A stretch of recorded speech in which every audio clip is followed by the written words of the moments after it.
So hello everyone, here we have a question from Pathfinder from the chapter Newton's Laws of Motion. So you should pause the video over here and give the problem an attempt on your own before moving on to the solution. And let us look at the solution now. So we are given that there is a rod which is suspended horizontally from the ceiling with the help of two light inextensible cords. We can call them strings also.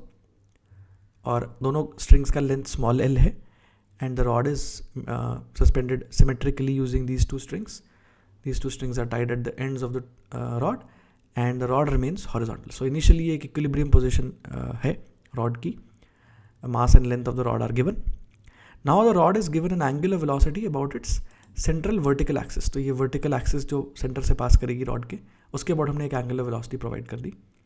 So what is the tensile force का increment. So what is the increment in the tensile force. So दोनों जो strings हैं उनमें पहले obviously mg/2 tension होगा just before you do anything. तो the weight of the rod is being balanced by the tension in the two cords. So tension in each cord is mg/2. But immediately after you rotate the rod the tension will change. So वो बोल रहे हैं कि tension change हो जाएगा. वो tension में कितना चेंज आएगा वो बताना है. सो अगर टेंशन में चेंज आ रहा है तो अगर रॉड का फोर्स डायग्राम बनाए, राइट, तो उसमें mg डाउनवर्ड्स लगेगा, ऊपर की तरफ टेंशन लगेगा, राइट. तो अगर वर्टिकल डायरेक्शन में कोई एक्सेलरेशन होता है रॉड का तो ही टेंशन चेंज हो जाएगा, क्योंकि इनिशियली तो इक्विलिब्रियम था वर्टिकल डायरेक्शन में. तो अगर हम वर्टिकल डायरेक्शन में F=ma लगाएंगे immediately after we are given the angular velocity, तो उस इक्वेशन में टेंशन आएगा, उस इक्वेशन में mg आएगा और उस इक्वेशन में acceleration in the vertical direction आएगा. So basically we need to find the acceleration of the rod in the vertical direction in the z direction. मैंने यहाँ पे डिफाइन कर दिया है कि वर्टिकल डायरेक्शन z है. तो z डायरेक्शन वाला एक्सेलरेशन हम निकाल लेते हैं immediately after we give the rod the angular velocity. So from that we can find the increment in tension, we can find the new tension basically by applying F=ma in the vertical direction. So acceleration निकालना है हमें rod के centre का in the vertical direction immediately after we have rotated it, right? तो उसको निकालने के लिए we have to use constraint relationships. कि हमें क्या पता है कि रॉड एक रिजिड बॉडी है, राइट. तो रॉड के अलग अलग पॉइंट्स के बीच में कुछ कंस्ट्रेंट होता है. रिजिड बॉडी के किसी भी दो पॉइंट्स के बीच का डिस्टेंस फिक्स्ड रहता है. तो ये फैक्ट हम यूज़ कर सकते हैं. और सेकंड फैक्ट यूज़ कर सकते हैं कि दोनों स्ट्रिंग्स का लेंथ कांस्टेंट होगा. If you try to imagine the motion of the rod immediately after it is given the angular velocity, तो कैसा मोशन होगा कि तो रॉड रोटेट करने लगेगी. तो ये वाला एंड जो है ये इसकी वेलोसिटी इनटू द प्लेन हो जाएगी, इस एंड की velocity out of the plane हो जाएगी इमीडिएटली आफ्टर. तो अगर ये एंड अंदर की तरफ जाएगा, लेकिन ये स्ट्रिंग का दूसरा एंड तो यहाँ पे फिक्स्ड है और स्ट्रिंग की लेंथ कांस्टेंट है, तो रॉड को ऊपर मूव करना पड़ेगा, राइट. रॉड ये सिंपल है इमेजिन करने में कि अगर हम रॉड को रोटेट कर देंगे तो rod will move up. And because there is a symmetry, तो सिमेट्री है दोनों तरफ, दोनों एंड्स पे स्ट्रिंग्स लगे हुए हैं. सो इस वर्टिकल एक्सिस के अबाउट रॉड का सिचुएशन एकदम सिमेट्रिकल है, दोनों तरफ सेम सिचुएशन है.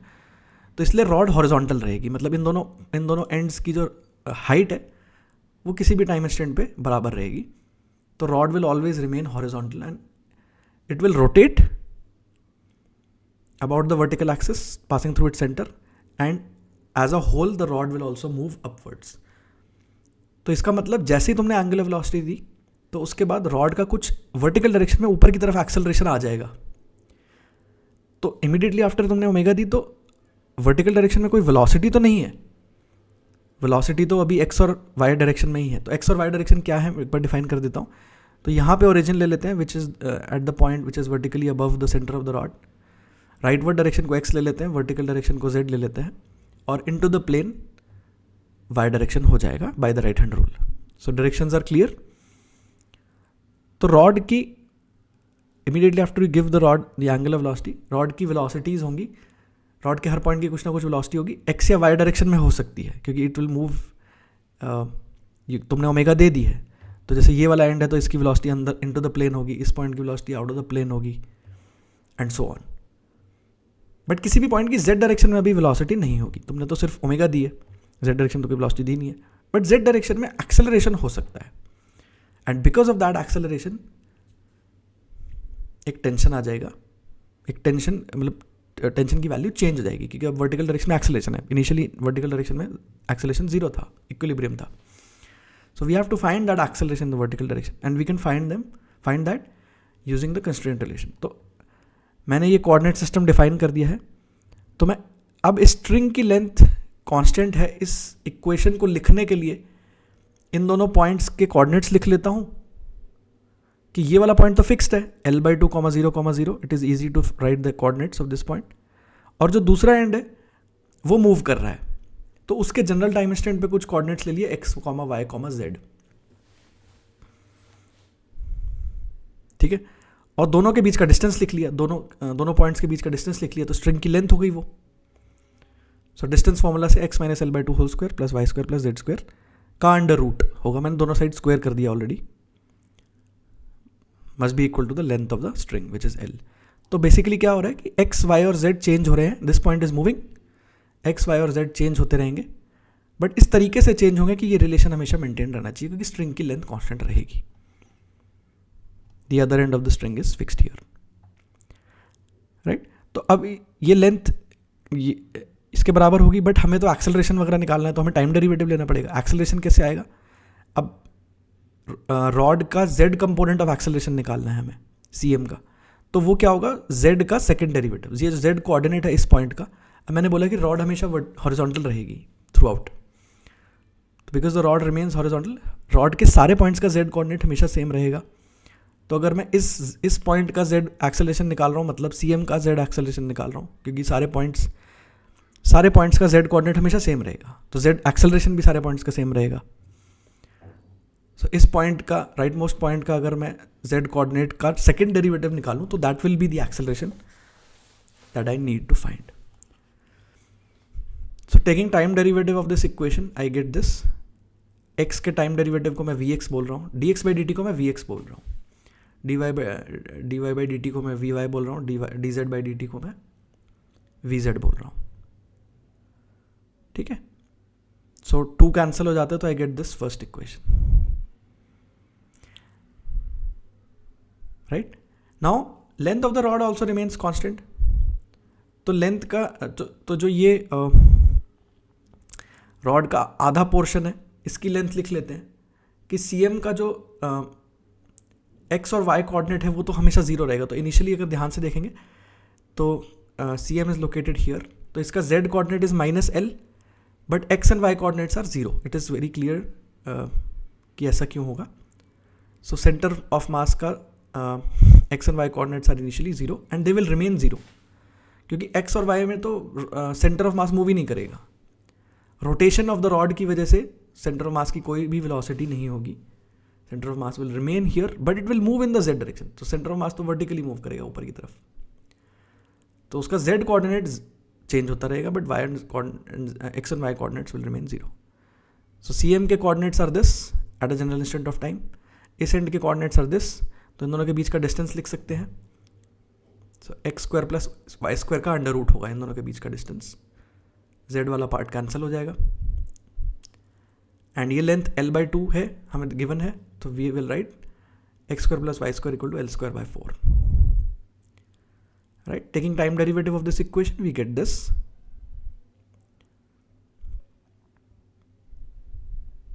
राइट. सो अगेन x के टाइम डेरिवेटिव को vx बोल रहा हूँ, y के टाइम डेरिवेटिव को vy बोल रहा हूँ. अब ये जो 2 इक्वेशंस हैं, इसमें मैं vy वाले पार्ट को, vy वाले पार्ट को सीधे से एलिमिनेट कर सकता हूँ. आई ऑब्जर्व दैट अगर दोनों को इक्वेशंस को सब्ट्रैक्ट कर देते हैं तो ये वाला पार्ट कैंसिल हो जाएगा.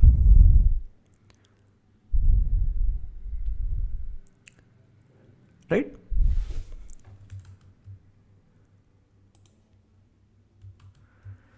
सो what I have done is x vx plus y vy equal to 0 है. तो अगर हम इसको एक्सपैंड करेंगे तो यहाँ पे x vx plus y vy को 0 पुट कर सकते हैं, उसकी वैल्यू 0 पुट कर दी, तो बचा हुआ पार्ट क्या बचा? n-L/2 vx plus z vz equal to 0. ये इक्वेशन बची. बेसिकली इन दोनों इक्वेशंस को कंबाइन कर दिया. किसी भी तरीके से इन दोनों इक्वेशंस में से y vy वाले टर्म को एलिमिनेट करना है दोनों में से. So we get this equation. अब हमें तो z का सेकेंड टाइम डेरिवेटिव निकालना है, तो हमें एक बार और टाइम डेरिवेटिव लेना पड़ेगा यहाँ पे. सो हम जो पूरी प्रोसेस कर रहे हैं वो हम z के सेकेंड टाइम डेरिवेटिव की तरफ बढ़ने के लिए ही कर रहे हैं. So we take time derivative again. So we get -L/2 into ax, x के सेकेंड टाइम डेरिवेटिव को ax बोल रहा हूँ. फिर यहाँ पे प्रोडक्ट रूल लगाएंगे, तो पहले z का टाइम डेरिवेटिव लिया तो vz² plus this equal to 0.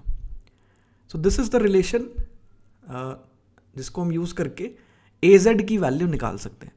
तो हमें az की वैल्यू जनरल टाइम इंस्टेंट पे नहीं चाहिए, हमें t इक्वल टू 0 पे चाहिए कि हमने जस्ट अभी एंगुलर वेलोसिटी दी है और अभी रॉड हॉरिजॉन्टल ही है. रॉड मतलब हॉरिजॉन्टल तो रहेगी, रॉड इसी पोजीशन में है जिसमें इनिशियली थी. रॉड अभी मूव ही नहीं करी है, मतलब कोई डिस्प्लेसमेंट नहीं हुआ है. तो rod is still in this position, but different points on the rod have certain velocities and may have certain accelerations also, right? तो t इक्वल टू 0 पे इस इक्वेशन को यूज करके az निकालना है. तो बाकी क्वांटिटीज की वैल्यू डाल देंगे t इक्वल टू 0 पे. तो z की क्या वैल्यू है? फॉर एग्जाम्पल z की वैल्यू हमें पता है कि इनिशियली रॉड इस पोजिशन में है, तो z की वैल्यू -L है, -l. ax की क्या वैल्यू है? ax की वैल्यू कैसे आएगी कि अब ध्यान से सोचेंगे कि t इक्वल टू 0 पे ये जो पॉइंट है, so what is ax? ax is second time derivative of x at this time, as this time instant. या फिर ऐसे बोल सकते हो कि इस जो ये जो पॉइंट है इसका x कोऑर्डिनेट x है, तो इस पॉइंट का जो x डायरेक्शन में एक्सेलरेशन होगा वो ही ax होगा, बेसिकली x का सेकेंड टाइम डेरिवेटिव, बिकॉज इसका x कोऑर्डिनेट x है. और इस पॉइंट की वेलोसिटी किस डायरेक्शन में होगी इस इंस्टेंट पे? अंदर की तरफ होगी, क्योंकि रॉड का रोटेशन के हिसाब से सोचो कि रॉड ऐसे रोटेट कर रही है कि ये point into the plane move कर रहा है, ये point out of the plane move कर रहा है just after t equal to 0. और अगर ये पॉइंट अंदर की तरफ मूव कर रहा है तो बेसिकली ये पॉइंट सर्कुलर पाथ में मूव करेगा about the centre of the rod, but as a whole rod ऊपर भी मूव करेगी. तो लेकिन x और y डायरेक्शन वाला जो मोशन है रॉड का, that is simply a circular motion. तो ये जो पॉइंट है ये ऊपर भी मूव करेगा, बट इसका एक्स वाई प्लेन वाला जो मोशन है वो एक सर्कुलर मोशन होगा. तो उसकी वजह से जो सेंट्रीपिटल एक्सेलरेशन होगा, बेसिकली t इक्वल टू 0 पे तुमने ओमेगा दे दी उसको, तो it's acceleration will be towards the centre of the rod, and that acceleration will be omega square L/2, right? तो ax की वैल्यू omega square L/2 होगी.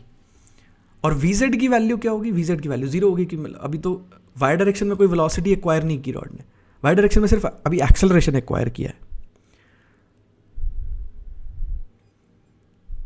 तो velocity क्यों नहीं एक्वायर की? क्योंकि वेलोसिटी हमने कोई इम्पल्स नहीं दिया है उसके y डायरेक्शन में, और टेंशन से भी कोई इम्पल्स नहीं आ सकता. टेंशन से इम्पल्स आ सकता है, बट टेंशन से इम्पल्स आने का कोई रीज़न नहीं है, राइट? सो y डायरेक्शन में कोई वेलोसिटी अभी नहीं है, y डायरेक्शन में सिर्फ एक्सेलरेशन है. वेलोसिटीज x और y डायरेक्शन में है सिर्फ अभी. सो t इक्वल टू 0 पे vz is equal to 0. So vz equal to 0 करके यहाँ से सॉल्व करके az की वैल्यू ये आती है. ax की वैल्यू हमेशा हम जैसे मैंने अभी बताया तो टुवर्ड्स द सेंटर होगी. ax will be towards the centre and it's value will be omega square L/2. और माइनस इसलिए because it is in negative x direction. सो ये जो डायरेक्शन है इस डायरेक्शन में एक्सेलरेशन होगा, this is negative x direction, positive x इस डायरेक्शन में है. So minus omega square L/2 divided by twice of the z coordinate. तो z कोऑर्डिनेट क्या है? t इक्वल टू 0 पे -L है. So we get the z acceleration at t equal to 0 is this. So basically using the constraint equations, we achieved an equation in terms of AZ and certain other quantities. और जो certain other quantities थी उनकी value हमने easily निकाल ली. Basically VZ and AX की value हमने निकाल ली. So increment in the tension in the strings will be like कि mg तो already बैलेंस कर ही रहा था टेंशन, तो mg वाला पार्ट तो टेंशन में अभी भी होगा, mg/2 तो लगेगा ही अभी भी, बट mg/2 से जो ज़्यादा लगेगा, मतलब जो इंक्रीमेंट होगा, that will be the part due to the acceleration. तो ये डायरेक्टली मैंने कर दिया, बट आप फोर्स डायग्राम बना के भी करेंगे कि वर्टिकल डायरेक्शन में एक्सेलरेशन इतना है और दो टेंशन्स लग रहे हैं, दोनों का टेंशन का वैल्यू बराबर होगा बिकॉज ऑफ सिमेट्री, तो आपको ये इक्वेशन मिलेगी कि the increment in tension is equal to mass times acceleration in the Z direction and it's value is this. So it's a very interesting application of constraint relationships, और एकदम basics situation से, basic principle से constraint को कैसे लेके आते हैं. So this is the concept कि हम कंस्ट्रेंट को हमेशा ऐसे ही करते हैं.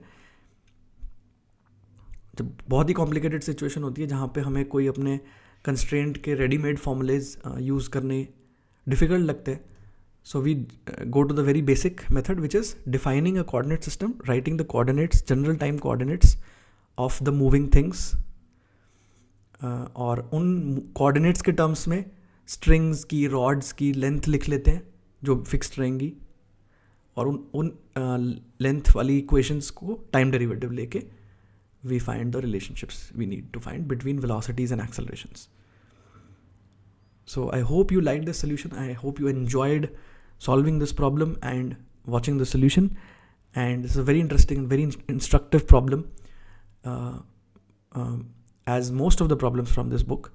And so I hope you enjoy doing your physics and you keep practicing your physics so that you do well in your exam.